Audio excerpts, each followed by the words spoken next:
La trama policial del Jardín de Senderos que se bifurcan hubiera podido ser otra, pero siendo otra no habría podido faltarle la exhumación inconsciente, o sea, la casualidad increíble, ni tampoco la toma de posición de Borges respecto al libre albedrío. Esos dos propósitos subterráneos mandan, aunque Borges tenía muchas formas de concretarlos. Eligió repetir la fórmula que ya había usado en Tlön, Upar, Orbis Tertius, porque el Jardín de Senderos que se bifurcan copia su estructura, que consiste en la narración de una historia principal que empieza con la primera frase y termina en el punto final, pero que en el medio sufre una interrupción porque se introduce un libro, el onceno tomo de la enciclopedia de Tlön en un caso y la novela escrita por el bisabuelo de Sun Tzu en el otro.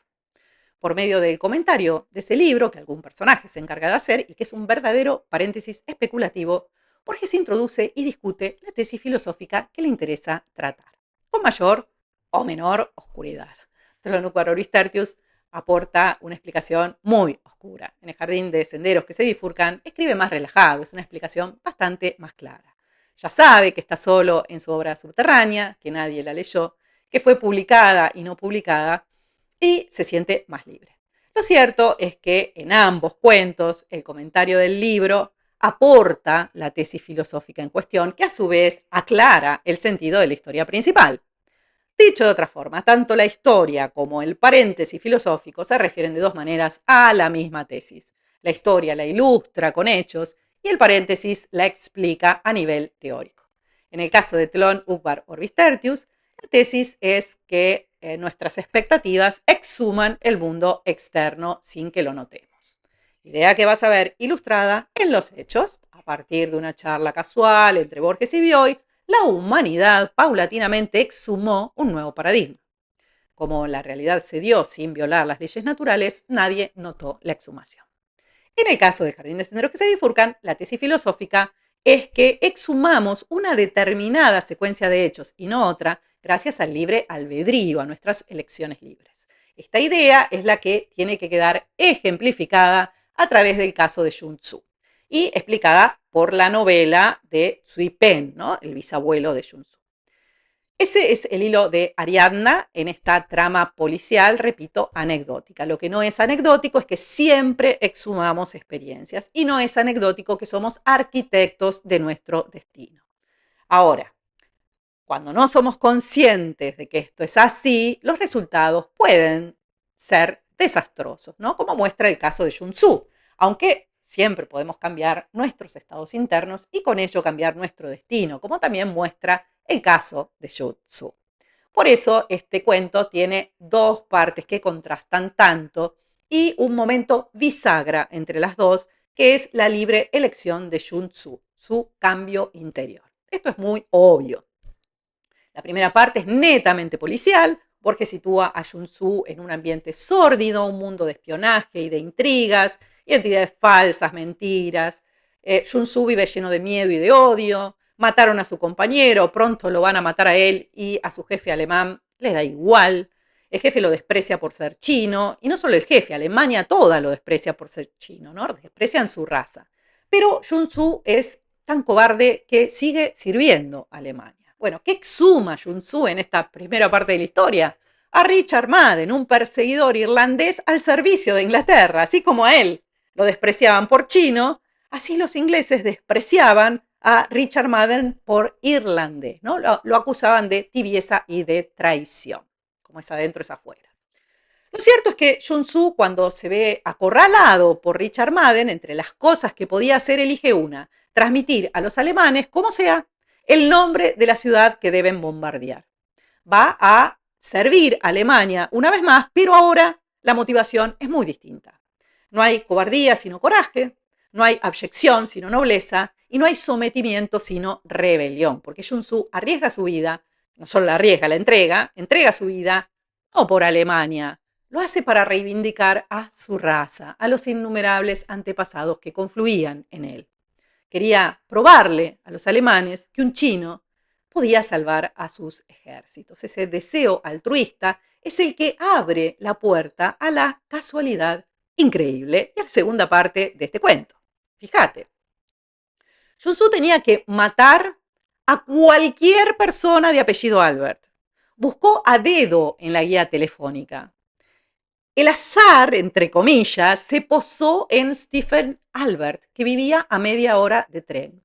Oh, casualidad, Stephen Albert era sinólogo, especialista en la cultura china. No solo conocía toda la historia del bisabuelo de Sun Tzu, Sui Pen, sino que había descifrado el misterio de la novela que había escrito, que era un laberinto de tiempo, etcétera, etcétera. Es decir, que por azar, Sun Tzu dio con la única persona en el mundo capaz de reivindicar a su raza y a los innumerables antepasados que confluían en él, especialmente al bisabuelo Sui Pen, que tanto había avergonzado a su familia en el pasado y que el sinólogo Stephen Albert decía admirar.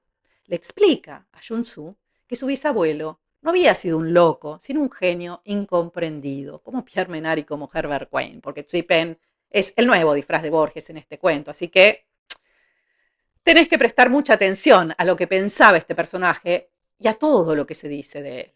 Pero volviendo al tema, todo esto le ocurrió a Sun Tzu por azar, salvo que vos y yo sabemos que por la lotería en Babilonia el azar no existe, ¿no? Y que las casualidades son exhumaciones. Frente al azar, Borges elige el determinismo.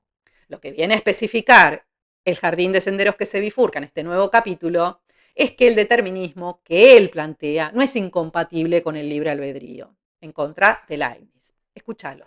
Yo creo que es cuestión de creer en el libre albedrío, porque si hay libre albedrío, entonces cada hombre no es en cada instante de su vida todo lo que será, ya que bueno, se ramifican los caminos, se bifurcan los caminos, pero si uno cree en el Islam o en la predestinación, en ese caso sí, tiene razón Wells, cada hombre es todo lo que será. Creo que Leibniz en la monología profesa una doctrina idéntica. Él dice, bueno, cada uno es una mónada, está incomunicada, pero que cada uno ya tiene su vida prefijada. Creo que le dieron el ejemplo, dijeron esto. Bueno, vamos a suponer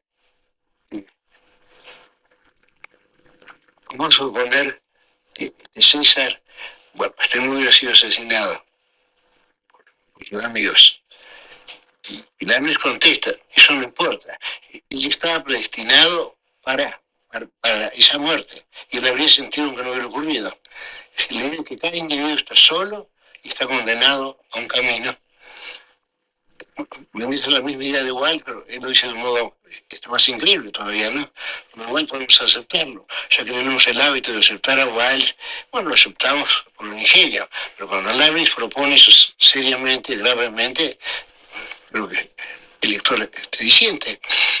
Para Borges, Sexto Tarquinio hubiera podido actualizar su destino de hombre rico en Corinto o su destino de rey en Tracia. No estaba obligado por Dios a ir a Roma, ¿no? Lo mismo con Sun Tzu. Si no hubiera deseado lo que deseó, hubiera exhumado otra cosa. Podría haber reservado la única bala para Richard Madden, por ejemplo, o podría haberse pegado un tiro frente al espejo. Sin embargo, la determinación libre de Sun Tzu fue reivindicar a su raza y la realidad se dio. Desde que bajó del tren, todo le salió bien. Los niños en el andén, el camino con árboles, el atardecer, recuerdos de su bisabuelo, recuerdos del laberinto, la música china y Stephen Albert, que le franquea la entrada por el solo hecho de ser chino, sin siquiera preguntar quién es. El cuento hizo así. Pasó de sórdido a poético, solapándose ahora con las ruinas circulares en el tono y también en el tema. Solo que el mago de las ruinas circulares es consciente de que la magia mental existe y conoce los pasos a seguir para realizarla. Sun Tzu, en cambio, no tiene idea, simplemente le sale bien, ¿no? ¿Por qué le sale bien? Bueno, en buena medida por su determinación. Fíjate cuál es el consejo que Sun Tzu le da a quien quiera ejecutar una empresa muy difícil, atroz, dice Borges. Debe imaginar que ya la ha cumplido, imponerse un porvenir que sea irrevocable como el pasado.